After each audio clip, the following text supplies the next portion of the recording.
Muito bom, quase boa tarde, né? Quase boa tarde a todos, né? Mas o professor Sérgio disse para mim que eu poderia ficar tranquila, né? Que o almoço é só 1 hora? Não, né? Então, pessoal, primeiro é um enorme prazer estar aqui com todos vocês hoje.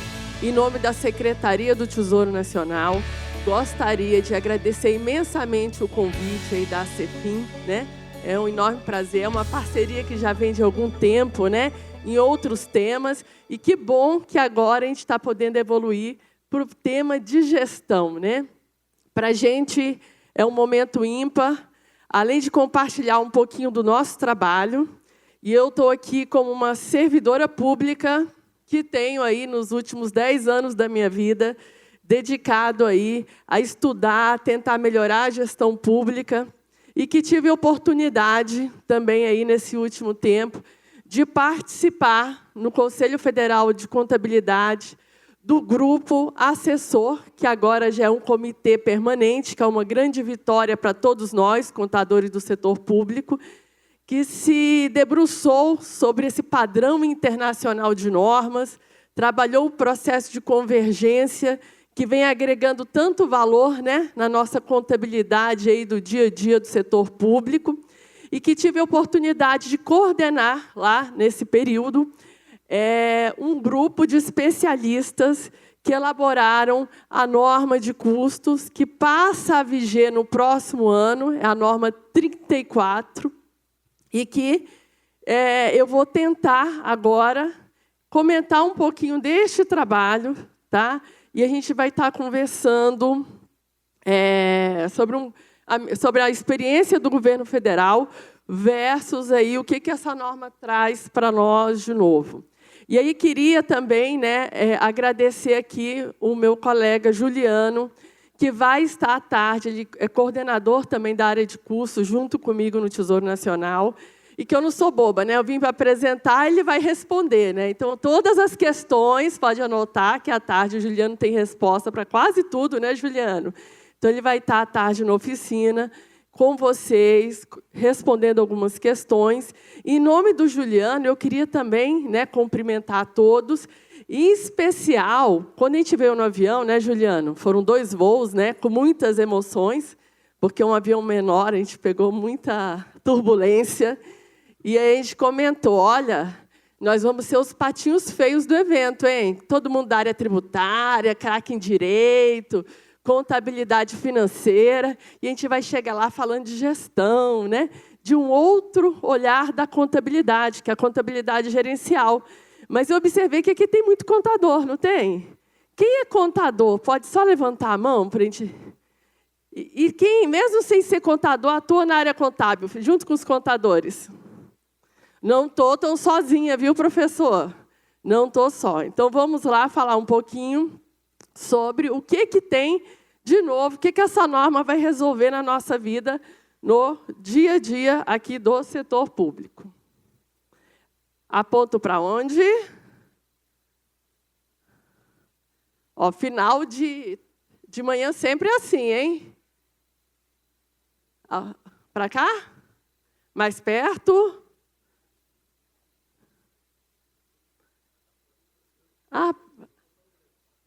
Aí foi. Então, o que a gente fez? Tá? A agenda aqui é bem rápida, a gente vai fazer uma rápida apresentação, uma importante contextualização de custos no setor público.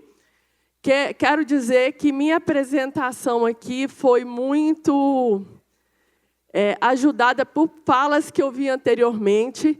E aí, professora Débora, fiquei super feliz com a sua fala, porque, em especial, vocês já estão preocupados com a gestão, estruturando os municípios para darem informações de gestão, e isso conversa muito com o que eu vou falar aqui de custos. E, nesse sentido, quero até me inscrever na sua oficina, já sou a primeira inscrita, para participar no período da tarde, né? Então, a gente vai fazer uma contextualização, alguns dos principais pontos, não dá para passar a norma toda agora, mas a gente faz aqui um destaque do que essa norma traz, que é mais relevante. E, no meio desse processo, eu aproveito para falar um pouquinho da experiência do governo federal. Bom?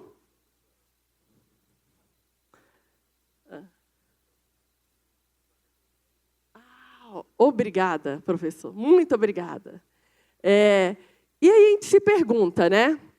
No setor privado, quando eu falo em custos, né, é muito lógico associar a resultado, né, a lucro, porque você tem o quê? Você tem, em qualquer sociedade, você tem um grupo de sócios ou investidores que buscam lucro. E custos, muitas vezes, é onde se consegue reduzir para ampliar lucro. Então, ele está muito ligado à lucratividade. E talvez, por conta desse raciocínio mais simplório, por diversas vezes se imaginou que custos não seria essencialmente uma temática muito própria do setor público. Mas, se a gente fazer uma reflexão em relação à sociedade governamental, o governo ele atende o quê? O cidadão, que tem o quê? Demandas sociais, anseios. E, como qualquer sociedade, ele tem também recursos que são o quê? Limitados. Ora, no ambiente de recursos limitados e de demandas crescentes, a vertente da qualidade do gasto é uma vertente importante. Nesse sentido, custos têm uma grande contribuição. E eu trago aqui para vocês, só para a gente alinhar um pouquinho alguns dos grandes desafios do setor público. Provavelmente muitos já conheçam, mas no setor público a gente tem aí imensos desafios, e não são desafios só do Brasil, são desafios internacionais, né? Lá em 2015, em uma reunião, mais de 190 líderes governamentais pactuaram um conjunto de 17 metas chamadas, conhecidas como ODS, para ocorrerem naqueles próximos 30 anos, então por isso que a gente fala, nos próximos 15 anos, por isso que é uma Agenda 2030, que tinha como principais pilares 3 pontos básicos: erradicação da extrema pobreza, as questões de diversidade e injustiça e questões climáticas. Olha como são temas e metas importantes. E é bom frisar, a gente olha assim, líderes globais, então não me atinge que eu sou município, muito pelo contrário. São ações que precisam ser implementadas em todas as esferas de governo, tanto em governos centrais como locais. Então, são objetivos compartilhados com toda a sociedade. Olha o tamanho do desafio. E como nós estamos tendo em vista esses desafios? Professor Nanini, eu estou apontando... Agora foi. Volta. Volta 1. Eu quero que volte 1. Voltam para mim, por favor. Obrigada. E como nós estamos em relação a esses indicadores, né? Aqui são dados do IBGE, fonte, tá? Dados de 2021, bem perto do período da pandemia, publicados em 2022, que mostra aqui os grandes desafios que nós temos no Brasil. Nós temos quase 30% da população na linha da pobreza, nós temos aí mais de 15% da população em segurança alimentar. Quem não sabe, insegurança alimentar já é a ausência, né, de alguns itens de alimento no seu dia a dia da população. Nós temos o nível de ocupação das mulheres em 41%. Rosma, 41% não é bom? O dos homens é de 61%. Então, em relação aos homens, ainda é um nível não tão elevado. E muito preocupante, nós temos jovens em idade ativa, que nem estudam, nem trabalham, na casa de quase 26%. Então, realmente, são índices preocupantes, índices que demandam uma atuação de gestão. Nesse sentido, eu trago aqui outro importante desafio que a gente tem no setor público, que tem a ver com as nossas políticas, a gestão fiscal, né? A todo momento, vocês estão na imprensa vendo lá a questão do arcabouço fiscal, né? E se questionam de que ponto isso me afeta como cidadão ou como servidor aqui no dia a dia.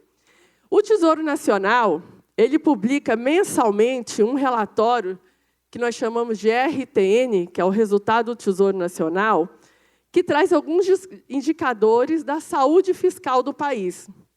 Entre eles, nós temos aí o famoso resultado primário. Esse aqui saiu agora, recente, em setembro. Tá? Amanhã sai o próximo, que é referente ao mês de setembro, porque ele sempre sai com um mês. Aqui são dados de agosto. E nos traz que a gente está com déficit primário de 70 bi. O que significa? Que, tirando as receitas e despesas de juros, né, aquelas mais financeiras, eu tenho uma despesa maior que receita em 70 bi. Olha o tamanho do desafio, né? E um outro ponto também relevante é a questão da característica dessa minha despesa. Observem ali, tá, no gráfico, que quase 1,8 trilhões, porque aqui são os 12 últimos meses do governo federal, são despesas obrigatórias, que já têm um destino específico, enquanto que aquele gasto, que é mais para o gestor, o seu poder de decisão, é só 143 bi. Então, olha o desafio. Eu tenho um déficit, que a gente está buscando insistentemente, né, reduzir, né, e a gente tem aí, além, uma característica de despesa muito engessada, obrigatória com destino certo. Ou seja, sobra pouca margem de gestão para o administrador público. Isso são desafios aí da gestão fiscal. E, nesse sentido, avançando mais um pouquinho, eu trago aqui também para vocês, só para a gente, um estudo, o relatório econômico da OCDE sobre o Brasil, né? E é importante estar acompanhando aí essa visão desses organismos, e que ela traz para a gente lá um ponto interessante, que os desafios fiscais que a gente tem requerem o quê? Eficiência de gasto. Ou seja, ele diz que aumento de receita por elevação de tributação não é um caminho viável e econômico na economia atual. E que, necessariamente, a gente precisa rever gastos, tanto gastos tributários, nossas políticas de subsídio e isenção, como melhorar a eficiência da administração pública. Então, olha só, um panorama sob perspectiva e visão internacional, que nos remonta à necessidade de pensarmos aí em soluções que não sejam as nossas soluções mais imediatistas, né, na busca da melhoria da gestão. E aí, trago aqui também para vocês, mostro que a questão da qualidade de gasto é um tema que está entrando em pauta fortíssimo no governo. Eu tenho duas falas aqui, né, tanto do presidente do Senado Federal, Rodrigo Pacheco, quanto da nossa ministra do Planejamento, e que vocês podem ver que eles enfatizam a questão de evitar desperdícios, excesso de gasto, a necessidade de cortes, avaliar as políticas públicas. Então, esses são temas, não são temas passados, são temas presentes e necessários, visto como soluções, tá, para a questão da gestão pública. E aí, quando a gente fala em custos, é importante vocês observarem que custos, as finanças públicas, tá, podem ser observadas sobre diferentes aspectos. A gente tem os aspectos mais fiscais, focados em quê? Solvência, liquidez, você vê o resultado primário que eu mostrei, né? Sustentabilidade a médio prazo, sustentabilidade mais financeira, né? A gente tem a finança pública sobre o olhar orçamentário, que está preocupado em planejar, em controlar, em indicar destino para o gasto público, né? Em algum grau nas políticas, né? E aí surge uma nova dimensão, que é a dimensão de custos. Observe que ela não substitui as outras dimensões, ela é complementar. E a característica principal dessa dimensão de custos é uma visão que foca no uso do recurso. Eu estou utilizando recursos públicos e eu estou fazendo entrega com esses recursos públicos. E para ter esse olhar, não era suficiente fazê-lo simplesmente sobre a perspectiva orçamentária, porque o ciclo orçamentário em si, o planejei, tem um orçamento, empenhei, liquidei e paguei, ele não consegue alcançar totalmente o uso do recurso público, concordam? Vamos pensar, construir um hospital. Sobre o ciclo orçamentário, a construção de um hospital ou de uma escola, ele encerrou, empenhou, liquidou e pagou. Sobre a visão de consumo, de produção de bens e serviços, agora que se inicia o ciclo dele, quando ele começa a entrar em operação. E quando ele começa a entrar em operação, aquela instalação, eu não tenho mais um ciclo orçamentário ativo. Eu tenho um ciclo orçamentário de manutenção, lógico, de funcionamento, de insumo. E aí surge a importância da contabilidade como ciência que enfoca o patrimônio. E aí eu tenho aí o grande objetivo da contabilidade. Por isso que a informação de custos ela é melhor lastreada, né? E vê no regime de competência do consumo do patrimônio o seu caminho de apuração. Rose, então você está me dizendo que a visão de patrimônio e orçamento são visões em separado? Não, elas se comunicam por diversas vezes, né? Existe um elo comunicante entre essas visões. Mas é bom destacar que, em algum momento, elas chegam ao mesmo ponto. Por quê? Porque as entidades estão trabalhando, produzem e fazem entregas.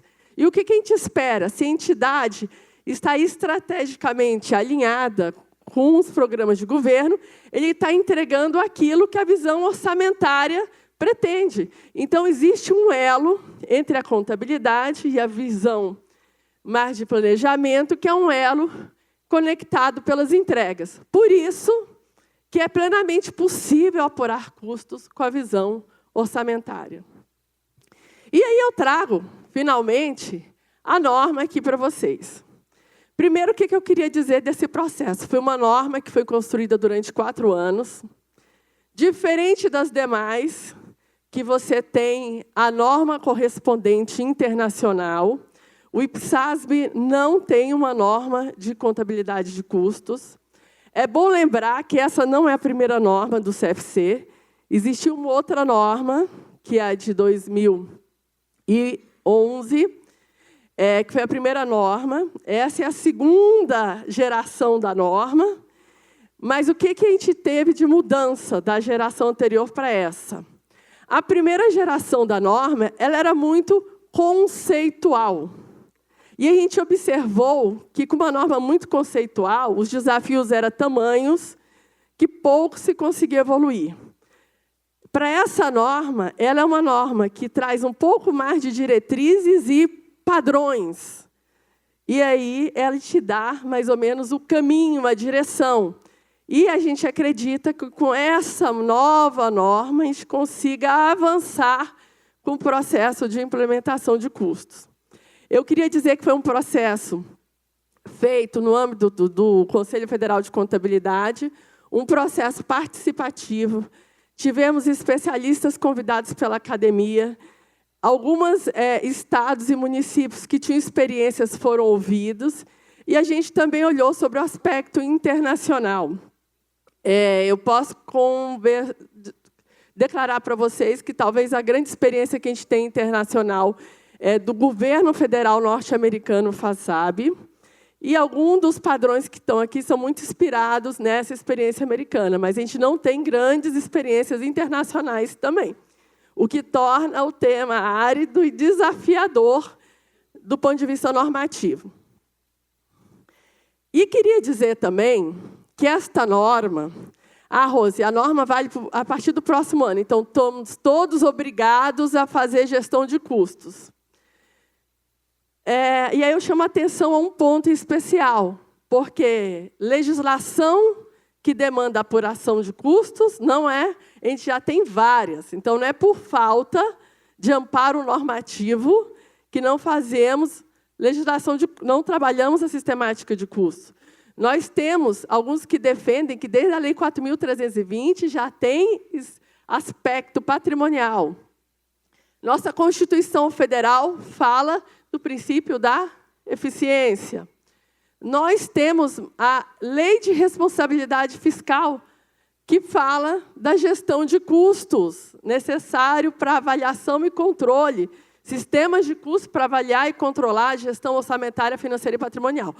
Então, não é essa norma que vai nos fazer ter a obrigação, enquanto setor público, de tratar a demanda, mas ela nos dá um caminho de partida e aonde a gente quer chegar. Ela traz diretriz e talvez é aí que a gente precisa de um maior apoio, porque até então você tinha normas que davam comandos, mas você não tinha uma que dava caminho. E talvez por isso até os próprios tribunais de contas sempre se intimidaram na hora de fazer essa demanda, porque o caminho não estava claro, né? Então agora a gente tem um caminho, um ponto de partida e um ponto de chegada. E essa norma, para vocês verem como ela é conectada com a questão de qualidade, lá no item 75, eu deixo aqui o link para vocês poderem acessar. Leiam, uma leitura rápida, tranquila. A gente fala um pouquinho da relação da informação de custo com a qualidade do gasto. E foi extremamente complexo pensar de um tema que é contabilidade gerencial, como criar regras, padrões para um tema que é extremamente gerencial, né? A gente fica se questionando. E que, como fazer isso sem afetar o coração primário dessa norma, que tem a ver com a qualidade do gasto público. Só para vocês terem uma ideia, apesar de ser uma norma, o enfoque primário dela é na gestão. E aqui eu trouxe vários tópicos da norma que, de certa forma, realçam esta característica. Primeiro, que a informação de custos tem que ser utilizada para fins de apoiar o processo de gestão. Está lá no item 1. Ela tem que ser um instrumento de gestão. E ela no item 4, para fins gerenciais. A norma trouxe alguns grandes objetivos da informação. Para planejamento, para tomada de decisão, para monitoramento, para avaliar desempenho, para transparência, lógico, insumo, setor público, controle social e responsabilização. Então, ela tem todo esse condão. E, nesse sentido, né, mas ela destaca que ela é essencialmente gerencial. E, caminhando neste sentido, ela diz também que o principal usuário da norma são os gestores. Tribunal de Contas pode usar? Pode. Sociedade vai usar?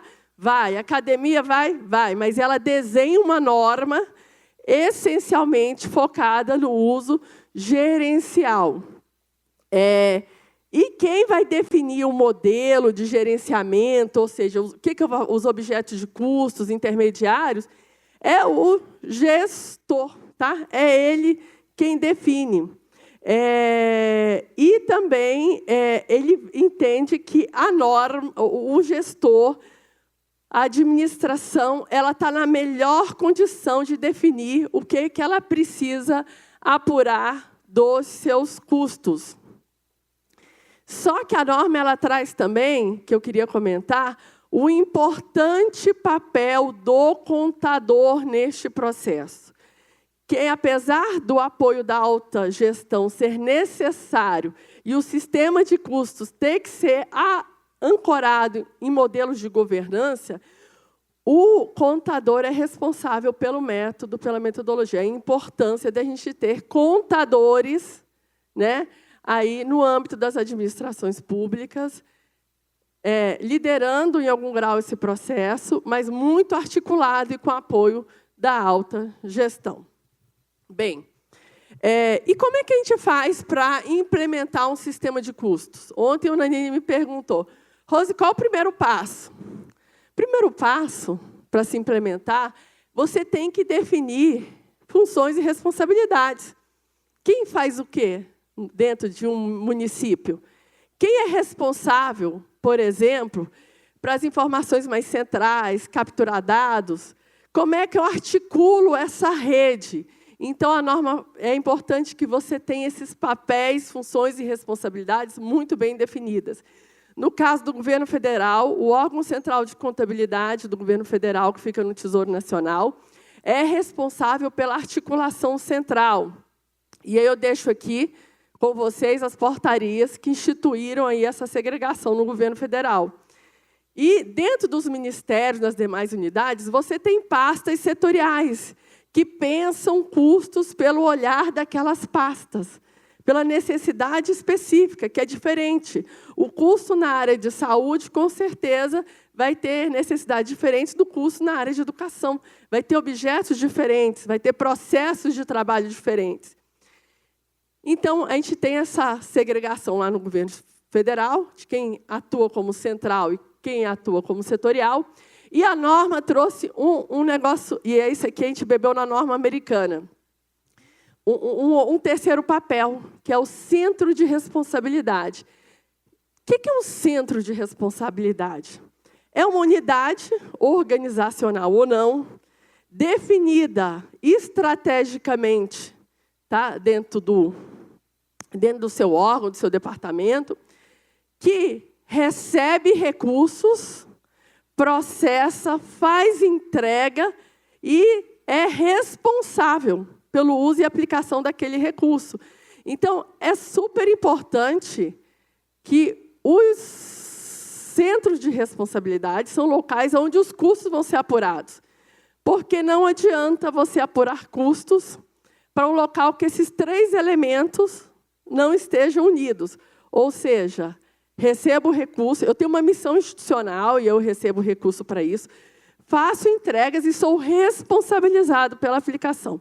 Então, essa é um tripé necessário que a norma trouxe para a gente trabalhar questão de centro de custo. Além disso, além de pensar em papéis e responsabilidades, a gente tem que pensar no modelo de gerenciamento.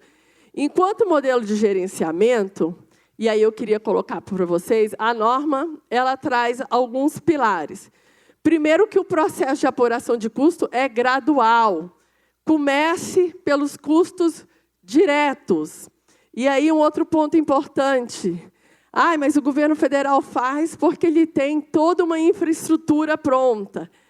O que eu queria dizer é que, muitas vezes, em entes menores, é mais simples se desenvolver um sistema de custo do que em entes que têm uma dinâmica mais complexa. Por quê? Porque você precisa, primeiro passo, catalogar seus insumos.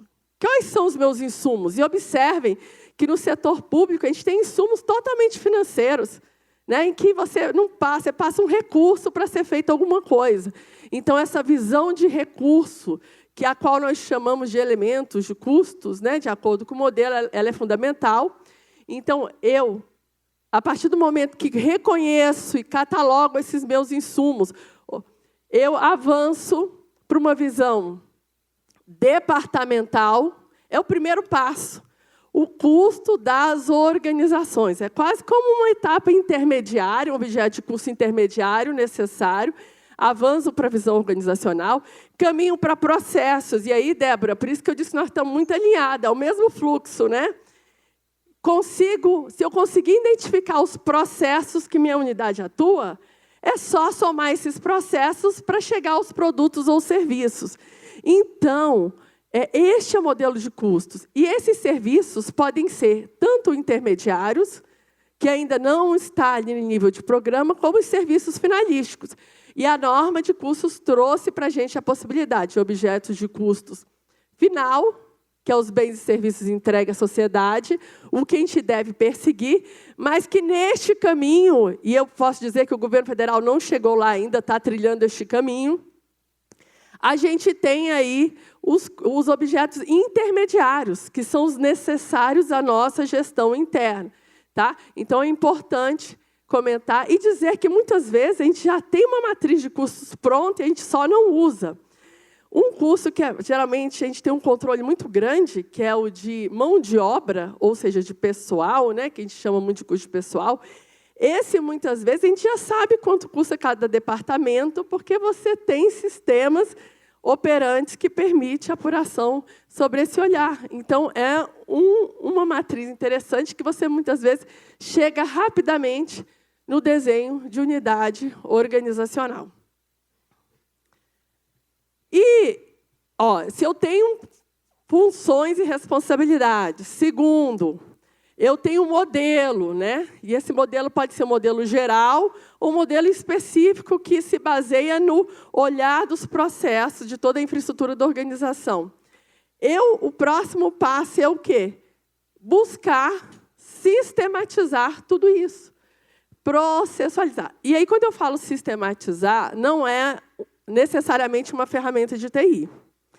No nosso estudo para fazer a norma, a gente observou que tinha um município, até gosto de citar, porque é um exemplo positivo, Rio das Antas, não sei se vocês conhecem, Santa Catarina, que eles fazem custo com planilha Excel.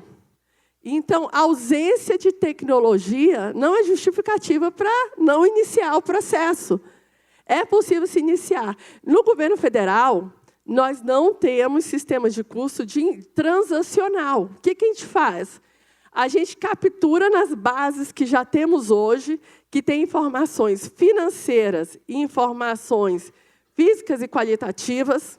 É extremamente desafiador, porque se tem pouca informação qualitativa, infelizmente, porque a nossa cultura de ciclo de orçamentário e financeiro é muito curto, de um ano, e acaba que a gente não tem uma base qualitativa muito substancial.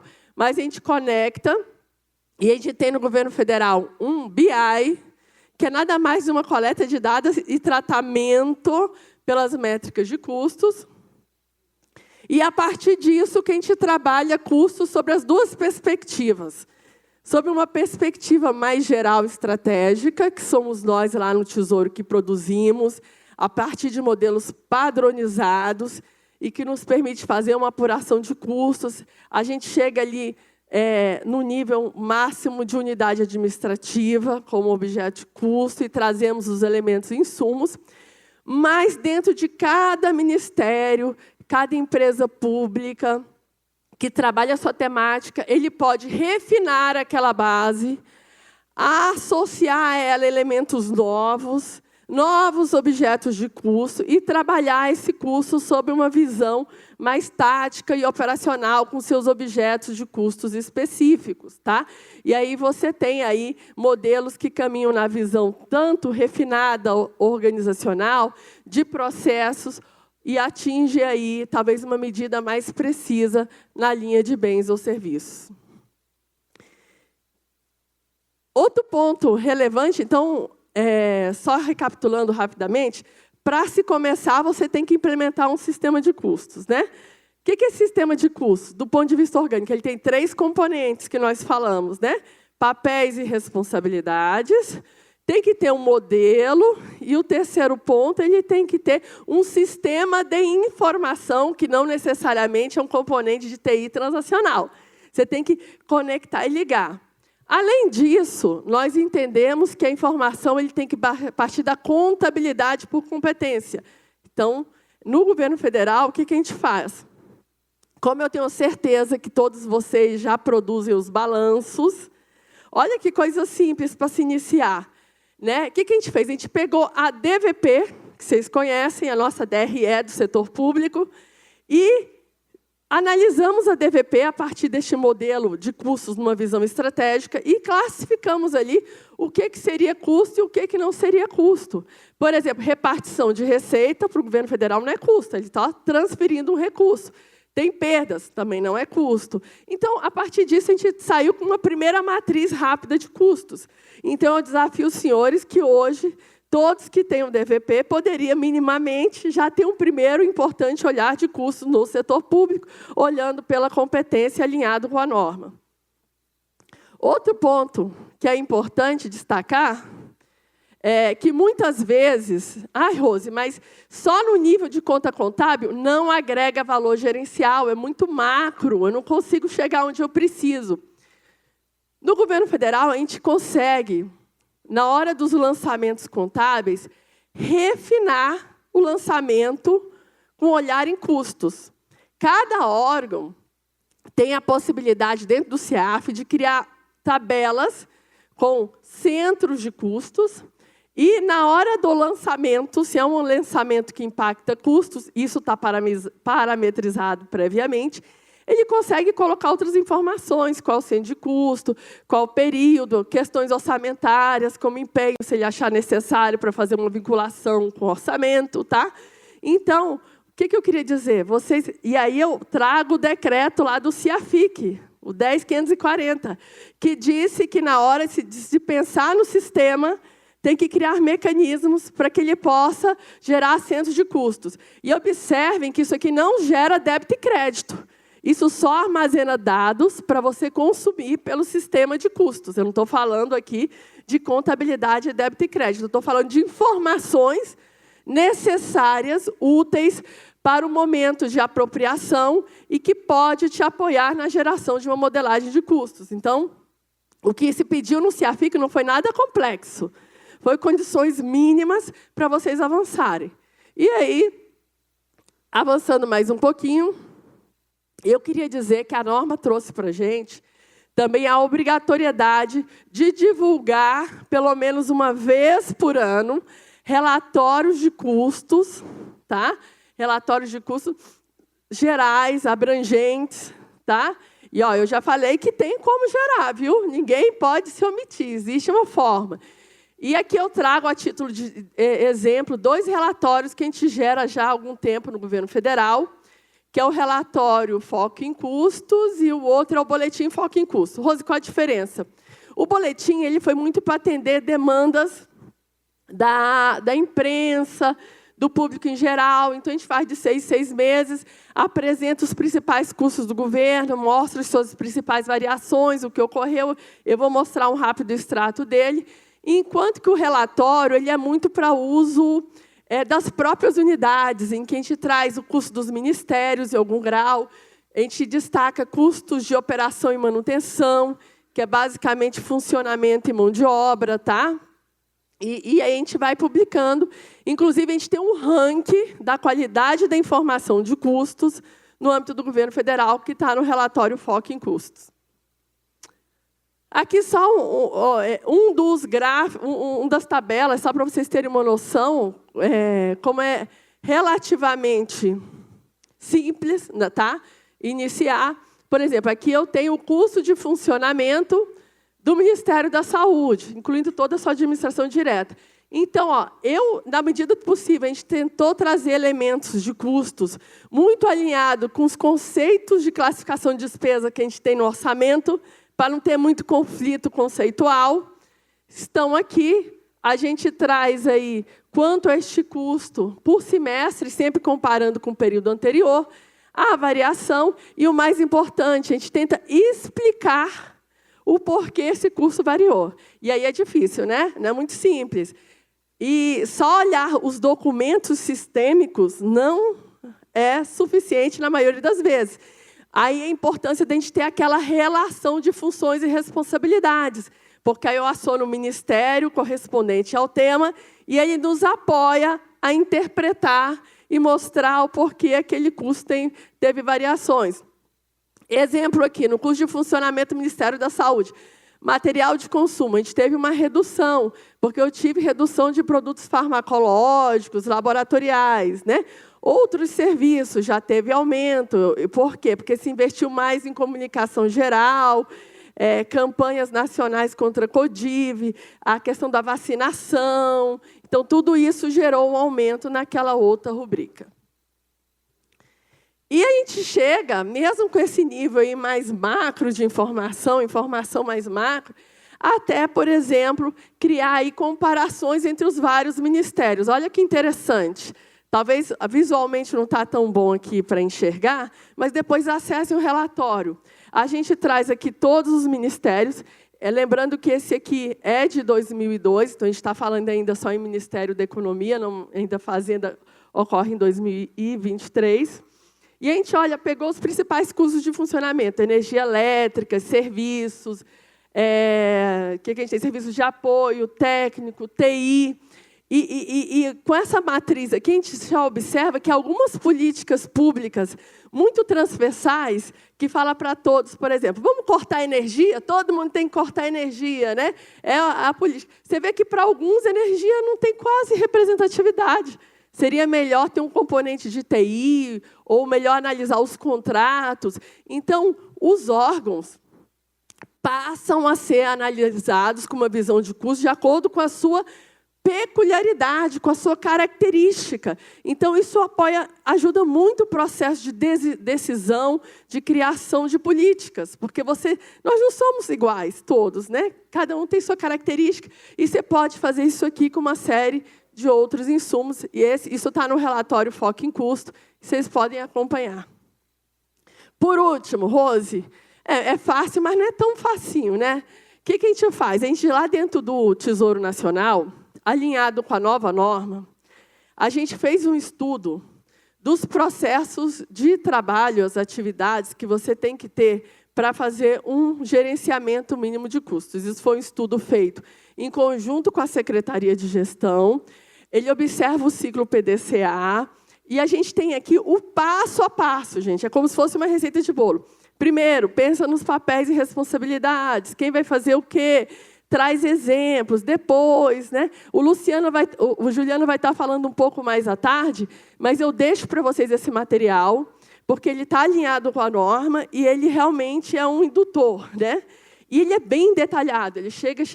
Ele avança para o nível de atividades e tarefas que uma área de custo deveria se debruçar para a implementação e execução de um sistema de custos no olhar aí do ciclo PDCA. Uma outra iniciativa que a gente teve bem interessante no ano passado foi um concurso de inovação, porque eu não aguentava. Eu ia nos eventos, a primeira coisa que as pessoas me perguntavam era o seguinte: quem está fazendo? Me dá um exemplo. Quem está indo bem? Eu tenho que ver para crer, né? Nós gostamos de ver para crer. Então, este concurso de inovação nos permitiu catalogar aí 10 grandes experiências de curso no governo federal. A ganhadora foi do INPI, tá? Ele tem um método de custeio lá que ele usa específico para aferir o custo dos serviços de registro das marcas e patentes. Mas a gente tem aí neste catálogo práticas de empresa, como a EBC, de militares, como a aeronáutica, tem hospitais, tem escolas, tem o Ministério da Justiça, que também na segurança pública tem gestão de custos. Então, convido, você vê que minha fala aqui é só para convidar, né? Convido mais uma vez a acessar e conhecer um pouquinho dessas práticas, do que está sendo feito, porque, né, vocês devem achar alguma coisa mais similar ou mais afeta as atividades de vocês. E, por fim, eu queria dizer que esse é um grande desafio que a gente tem. É um tema que está sendo discutido em vários fóruns, não só aqui no governo federal, nem CFC, mas fóruns internacionais. Aí trouxe aqui alguns grandes exemplos. Ali, ó, aquela primeira fotinha, eu estou ali na frente do Ian Ball, foi um fórum na Suíça. Eu não sei se vocês conhecem Ian Ball, mas é o pai das IPSAS, tá? Um australiano, que iniciou esse processo de normatização internacional. E olha o interesse que ele está tendo na nossa fala de custos, né? Aqui, a gente ganhou um prêmio no Tesouro Nacional, porque nós temos também um portal de custos do governo federal, na visão organizacional. Mas aqui eu tenho um evento que foi na Colômbia, em Barranquilha. Olha o tamanho do evento do setor público. Mais de 3.000 pessoas, era um palco 360 graus, fiquei até perdida. Traduziram do português para o espanhol, então foi um grande evento. E o tema custos também estava como tema prioritário. E mais lá na pontinha, a gente está dentro da Casa Rosada, na Argentina, no momento que a gente teve um fórum das contadorias. Não sei se vocês conhecem, as contadorias dos países latino-americanos. Eles têm um grupo muito sólido, muito conciso, né? Inclusive, eu estive no Peru, né? A gente conversou, eu estava no Peru, num desses fóruns. E sabe qual é o tema da vez da contabilidade? Sustentabilidade. Relatórios de sustentabilidade. Se preparem, o IPSASB está desenhando uma norma, é o próximo tema, e é um tema que se comunica com gestão, se comunica com custos, tá? Então, esse é o tema da vez. E o que eu quero dizer? Caminhos existem, tá? Olha aí agora um mais novo relatório econômico do Brasil, aqui também pela OCDE, que traz caminhos. Um dos caminhos, olha só, expandir mais o acesso à educação infantil, principalmente para as famílias de baixa renda, poderia melhorar a igualdade de oportunidade e permitir que mais mulheres ingressassem no mercado. Está resolvendo a questão da pobreza, né? Questão da inserção da mulher. Então, assim, caminhos existem. O que a gente precisa, então, para trilhar esses caminhos? E realmente apagar da nossa existência realidades como essa. Primeiro pilar, a gente precisa de mudar isso aqui, né? Isso é um quebra-cabeça, que não é simples. Avançando, primeira informação. Gente, nossos gestores não podem ficar às escuras. Eu acho que se fala muito em malversação de recurso público, mas eu acredito que tem muita mais desinformação do que malversação. Então, não dá para ficar sem informação. Segundo, governança. A gente tem que ter pilares sólidos para tomar a decisão. A boa decisão passa para um modelo de governança bem estruturado. E, com isso, a gente atinge aí o valor público, que é o quê? Uma sociedade que recebe com boa qualidade aquilo que ela anseia, resolvendo seus problemas. Então, valor público também é uma palavra muito em voga e a norma traz esse tema. E a gente tem aí uma realidade modificada. Quem a gente quer ver isso? Criança na escola, não é isso? Com qualidade, o Brasil em desenvolvimento, é isso que a gente espera. E, por fim, eu deixo aqui os meus contatos. Se precisarem falar, querem discutir uma modelagem, conversar conosco na Secretaria do Tesouro Nacional, eu tenho aqui um canal, é o E-Serviço. Pessoal, funciona bem mais rápido do que tentar me achar pelo WhatsApp ou celular, viu? Que eu estou ficando já meio preocupada com o tanto de grupo que eu tenho, não estou conseguindo dar atendimento. Então, quer nos encontrar? Acesse aqui, abre o chamado, Rose, eu quero conversar sobre o foco em custo, eu quero conversar sobre o modelo, um apoio. Clicou ali, a gente tenta agendar um horário e conversa com vocês. Pessoal, não é simples, é desafiador. Começar é um passo de cada vez, é gradual, começa pelo curso direto, mas sempre alinhado com a alta gestão, porque se ele não for útil para vocês, ele vai morrer. E mais, eu ia brincar, não deixe que os tribunais criem um modelo antes de vocês. Vamos ser proativos e vamos criar antes. Por quê? Porque aí talvez seja muito mais aliado. Brincar com as colegas aqui, mas gente, vamos ser proativos, porque eu tenho certeza que o tribunal vai apoiar a iniciativa, né? Muito obrigada, Sérgio, desculpe pelo horário, mas você falou que eu podia falar à vontade, né?